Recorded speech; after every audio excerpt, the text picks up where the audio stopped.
Hollywood since 1923.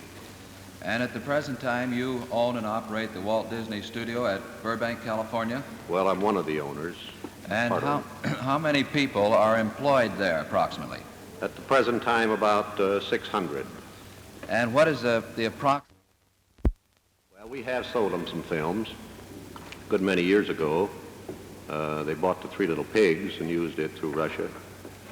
And they looked at a lot of our pictures, and I think they ran a lot of them in Russia, but then turned around and turned them back to us and said they didn't want them. They didn't suit their purposes. Are these films, the dialogue, translated into the various foreign languages? Of my boys, my artists, came to me and told me that Mr. Sorrell, Herbert Sorrell, was... Is that Herbert K. Sorrell you're Herbert K. referring to? Sorrell was trying to take them over. And I explained to him that it was none of my concern, that I'd been cautioned to not even talk with any of my boys on labor. And they said it wasn't a matter of labor, that it was just a matter of them not wanting to go with Sorrell, and they had heard that I was going to sign with Sorrell.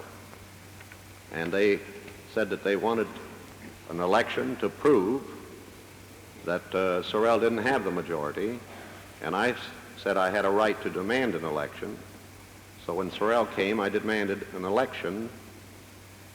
And Sorrell wanted me to sign on a bunch of cards that he had there that he claimed were the majority, but the other side had claimed the same thing.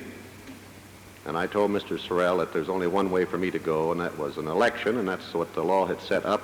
But the National Labor Board was for that purpose, and he laughed at me, and he said that he used the Labor Board as it suited his purposes, and that he had lost some election. He'd been sucker enough to go for that Labor Board ballot. He lost some election, I can't remember the name of the place, by one vote.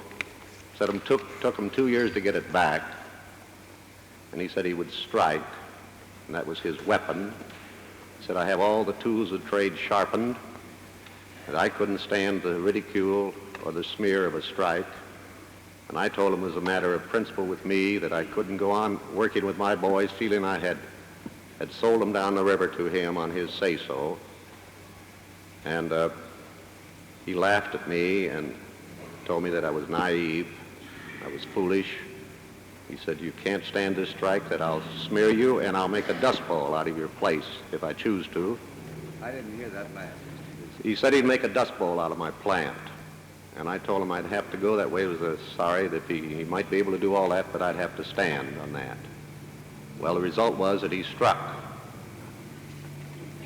I believed at that time that Mr. Sorrell was a communist because of all the things that I had heard and had seen his name appearing on many of the Commie Front things. And when he pulled the strike, the first people to smear me and put me on the unfair list were all of the Commie Front organizations.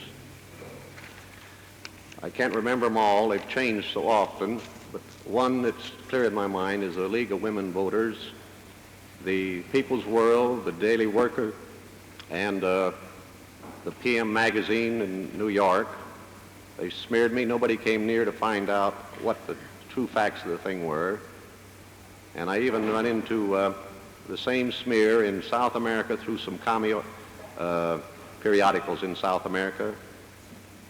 And generally throughout the world, all the commie groups